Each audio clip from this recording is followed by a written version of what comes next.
손자는 오늘날까지도 그의 사상이 영향을 미치는 뛰어난 병법가였습니다. 이 영상에서는 손자의 병법서, 손자병법의 지혜를 살펴보겠습니다. 고전이지만 그 중요성은 여전합니다. 전쟁뿐 아니라 일상생활에도 유용한 조언들로 가득하죠. 손자는 2500여 년 전 춘추 전국 시대라는 혼란스러운 시대에 살았습니다. 그의 저서인 손자병법은 역사 속 수많은 위대한 지도자들이 읽어왔습니다. 수세기 동안 읽히고 연구되어 온 이 책은 특히 전략적 접근 방식으로 유명합니다. 단순한 군사 전략을 넘어 다양한 상황에 적용할 수 있는 개념들을 제시하고 있습니다.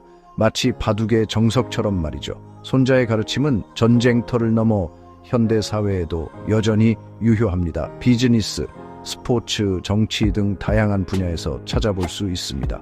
기업의 CEO부터 자기 개발을 원하는 사람들까지 많은 이들이 손자병법에서 영감을 얻습니다. 회사, 정치, 스포츠, 심지어 친구 관계에서도 손자의 철학은 가치를 발휘합니다. 손자는 어떤 상황에서든 계획, 지략, 그리고 상대방에 대한 이해의 중요성을 강조했습니다. 그는 가급적 전쟁을 피하고 승리를 위해 무력보다는 지혜를 우선시해야 한다고 주장했습니다. 전쟁 중에도 인명 손실을 최소화하려는 그의 노력은 오늘날 많은 지도자들이 공감하는 부분입니다. 그의 가르침이 오늘날까지도 연구되는 이유는 바로 이러한 시대를 초월한 가치 때문입니다. 전시든 평시든 손자의 가르침은 어려움을 극복하는 데 도움을 줄 수 있습니다. 손자의 지혜는 오늘날에도 많은 사람들에게 영감과 지침을 주고 있습니다. 위대한 사상은 시대를 초월하는 법입니다. 손자병법의 핵심은 무력에 있지 않습니다. 오히려 지혜로 상대를 뛰어넘는 데 있습니다. 손자는 전략과 계획의 중요성을 가르칩니다. 마치 루텐 전투에서 프리드리히 대왕이 그랬던 것처럼 전장을 신중하게 선택하는 것의 중요성을 강조합니다. 손자는 또한 자신의 강점과 약점을 아는 것의 중요성을 강조했습니다. 자신을 아는 것이 성공의 첫걸음입니다. 적을 잘 아는 것이 중요합니다. 적을 알고 나를 알면 100번 싸워도 위태롭지 않다라고 손자는 말했습니다. 상대에 대한 철저한 분석은 그의 약점을 이용할 수 있게 해줍니다. 속임수는 우위를 점하기 위한 효과적인 무기입니다. 바둑에서처럼 때로는 허세를 부려야 할 때도 있습니다. 손자는 기습 공격이 강력한 무기임을 가르칩니다. 제2차 세계대전 중 롬멜의 전술을 떠올려 보십시오. 상황 변화에 적응하는 것은 필수적입니다.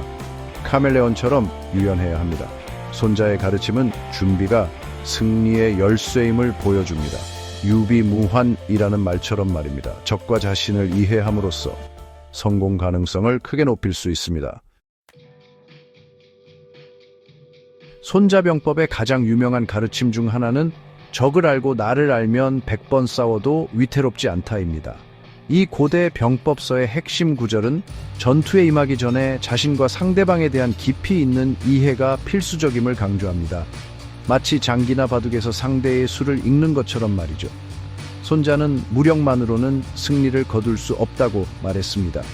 전략을 세우는 것이 중요하며 이는 자신에 대한 깊은 이해와 상대방에 대한 철저한 분석을 통해 가능합니다. 자신의 강점과 약점을 파악하는 것이 중요합니다. 끊임없는 자기 성찰과 연습은 발전의 핵심입니다. 마치 훈련을 게을리하지 않는 태권도 선수처럼요. 자신의 강점을 알면 그것을 최대한 활용하여 더 나은 결과를 얻을 수 있습니다. 자신의 약점을 인식하면 훈련이나 신중함을 통해 약점을 보완하고 위험을 피할 수 있습니다. 상대방의 강점과 약점을 아는 것은 훌륭한 전략의 기초입니다. 이를 통해 상대방의 행동을 예측하고 효과적으로 전투를 수행할 수 있습니다. 상대방에 대한 철저한 연구와 분석을 통해 상대의 전략을 예측할 수 있습니다. 이는 모든 경쟁에서 상당한 이점이 됩니다. 이를 통해 상대의 약점을 파악할 수도 있습니다. 누구에게나 약점은 있으며 약점을 발견하는 것이 승리의 열쇠입니다. 상대의 약점을 이용하는 것은 어떤 종류의 갈등에서든 승리를 확보하는 확실한 방법입니다. 프로 바둑 기사들이 상대의 약점을 공략하는 것처럼요. 손자는 지식이 무기라고 말했습니다. 아는 것이 많을수록 성공할 가능성이 높아집니다. 자신과 상대방을 잘 알면 어떤 어려움에도 대처할 준비가 된 것입니다. 이 가르침은 전쟁뿐 아니라 직장, 인간관계, 그리고 삶의 여러 측면에도 적용될 수 있습니다. 손자는 기습의 요소, 즉 전투에서 적이 방심한 틈을 타 공격하는 것을 매우 중요하게 생각했습니다. 적이 방심하고 있을 때 공격하는 것은 매우 유리하다라고 생각했습니다. 기습은 상대의 계획을 무너뜨리고 사기를 꺾을 수 있기 때문입니다. 그래서 적진의 혼란을 야기하기 위해 계략과 기존과 다른 전술을 사용할 것을 권장했습니다.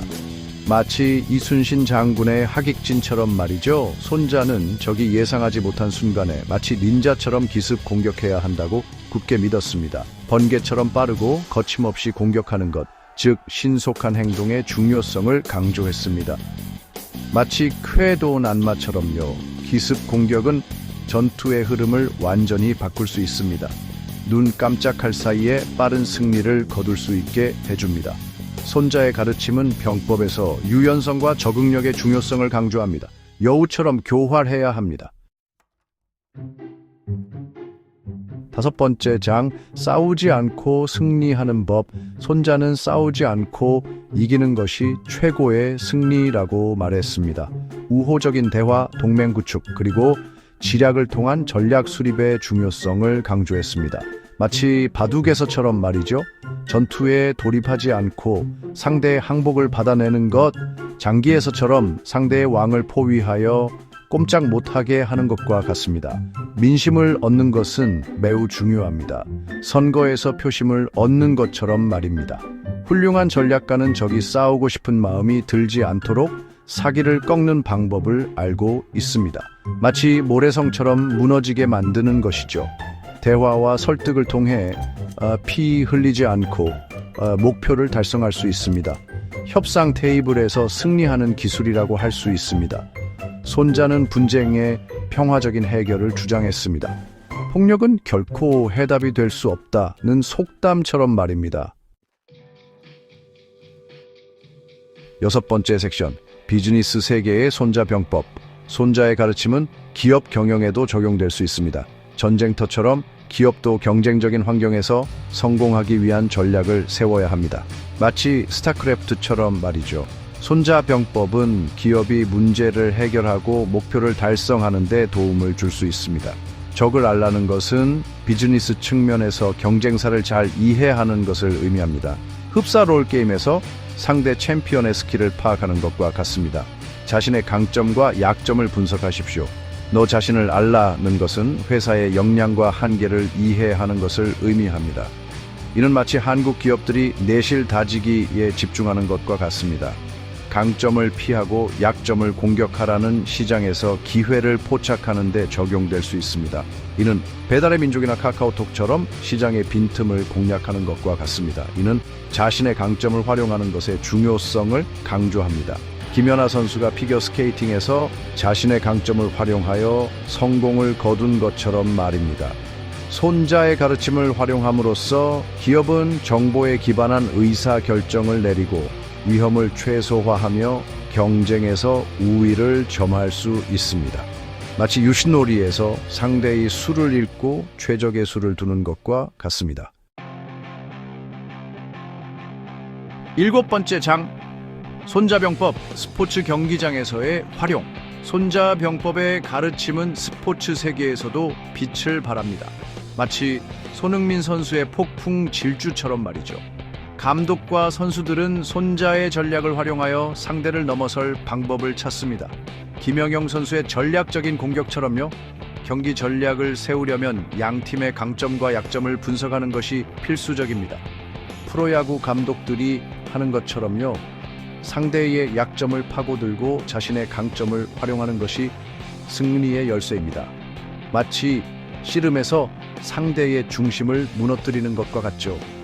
득점 축제를 벌이는 것과 같습니다. 전쟁에서처럼 스포츠에서도 놀라운 전략과 예상치 못한 행동은 상대를 흔들 수 있습니다. 신의 한 수를 두는 것과 같죠. 스포츠에서도 적응력은 매우 중요합니다. 팀은 경기 흐름에 따라 전략을 수정해야 합니다. 하프타임은 새로운 계획을 전달하기에 가장 좋은 시간입니다. 축구 경기의 전반전과 후반전 전략이 다른 것처럼요. 손자병법은 승리하기 위해서는 강철 같은 정신력, 규율, 그리고 전략적 사고가 필요하다는 것을 보여줍니다. 진정한 팀워크의 승리입니다. 마치 우리나라가 월드컵에서 16강에 진출했을 때처럼 말이죠. 8번째 이야기, 손자의 영원한 지혜. 손자의 가르침은 시간을 초월합니다. 마치 몇백 년 전에 쓰여진 훈민 정음처럼 오랜 시간이 흘러도 그 가치는 변하지 않습니다. 그의 지혜는 지금도 리더, 전략가, 그리고 모든 분야의 사람들에게 영향을 미치고 있습니다. 흡사 세종대왕의 업적처럼 말이죠. 병법에 기술된 원칙들은 오늘날의 복잡한 세상에서도 여전히 유효하고 적용 가능합니다. 마치 유교 사상이 한국 사회에 뿌리 깊게 남아있는 것처럼요. 계획, 전략, 그리고 상대방을 이해하는 것의 중요성에 대한 그의 가르침은 장기나 바둑에서처럼 어려움을 극복하는 데 매우 중요합니다. 손자의 교훈은 의사결정, 문제 해결, 그리고 성공을 위한 지침이 됩니다. 손자병법을 읽는 것은 마치 훌륭한 스승에게서 배우는 것과 같습니다. 그의 영원한 지혜는 인간 본성, 갈등의 본질, 그리고 승리로 가는 길에 대한 그의 깊은 이해에서 비롯됩니다. 마치 삼국지의 제갈량처럼 꿰뚫어보는 지혜를 가지고 있었던 것이죠. 손자의 가르침은 우리 삶의 여러 측면에서 우리를 계속해서 인도하고 영감을 주고 있습니다. 마치 한국의 전통적인 가치관처럼 우리에게 깊은 영향을 주는 것이죠. 9번째 장, 영원한 유산. 손자병법은 단순한 병법서가 아닙니다. 인간 심리와 전략의 미묘한 차이, 그리고 갈등의 본질 자체를 탐구하는 시대를 초월한 걸작입니다. 2000년도 더 전에 쓰였지만 그 가르침은 놀랍도록 오늘날에도 적용되며 군 지도자뿐 아니라 다양한 분야의 학자와 전략가들에게 영향을 미치고 있습니다. 손자병법은 리더십의 심리와 권력의 역학을 깊이 있게 탐구합니다. 적응력, 준비성, 그리고 자신의 강점과 약점을 파악해야 할 필요성을 강조합니다. 이러한 원칙들은 전쟁터를 훨씬 넘어 일상생활, 사업, 그리고 자기 개발에도 적용될 수 있습니다. 마치 한국의 전통적인 처세술과도 일맥상통하는 부분이죠. 손자의 가르침은 군사 영역을 초월하여 다양한 맥락에서 응용되고 있습니다. 기업 회의실부터 운동 경기장까지 그의 가르침은 경쟁에서 이기고 효과적인 전략을 세우고 목표를 달성하는 데 사용됩니다. 흡사 바둑에서 포석을 깔듯이 말이죠. 전략적 계획, 자신과 상대방에 대한 이해, 기만 전술, 그리고 싸우지 않고 이기는 것, 이것들은 손자의 핵심 원칙이며 오랜 시간이 흘렀음에도 불구하고 여전히 중요합니다. 주변 환경과 관련된 사람들을 깊이 이해하고 전략적으로 생각하는 것은 오늘날의 복잡한 세상을 헤쳐나가는 데 필수적입니다. 마치 징검다리를 건너듯 신중하게 말입니다. 손자병법은 대립을 넘어 외교와 균형도 강조합니다. 손자의 가르침은 복잡한 상황을 분석하고 어려움을 예측하고 잠재적인 갈등을 성장과 협력의 기회로 바꾸는 데 도움을 줍니다. 이는 한국의 상생 철학과도 닮아 있습니다. 싸우지 않고 이기는 것은 시대를 초월한 이상입니다. 손자의 지혜는 지도자, 전략가, 그리고 우리 모두에게 계속해서 영감을 주고 있습니다.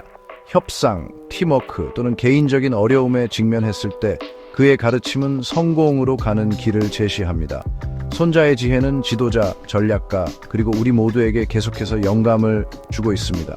그의 가르침을 배우고 적용함으로써 전략, 문제 해결, 그리고 직업적, 개인적 성공에 대한 이해를 높일 수 있습니다. 그의 가르침을 배우고 적용함으로써 전략, 문제 해결, 그리고 직업적, 개인적 성공에 대한 이해를 높일 수 있습니다.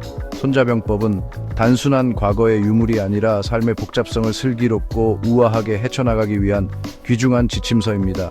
마치 험난한 산을 오르는 등산에게 나침반과 같은 역할을 합니다. 뛰어난 전략가이자 철학자였던 손자의 유산은 우리의 사고방식과 어려움에 대처하는 방식을 계속해서 형성하고 있습니다. 그의 시대를 초월한 지혜는 전략의 기술과 승리로 가는 길을 이해하고자 하는 사람들에게 등대처럼 남아 있습니다.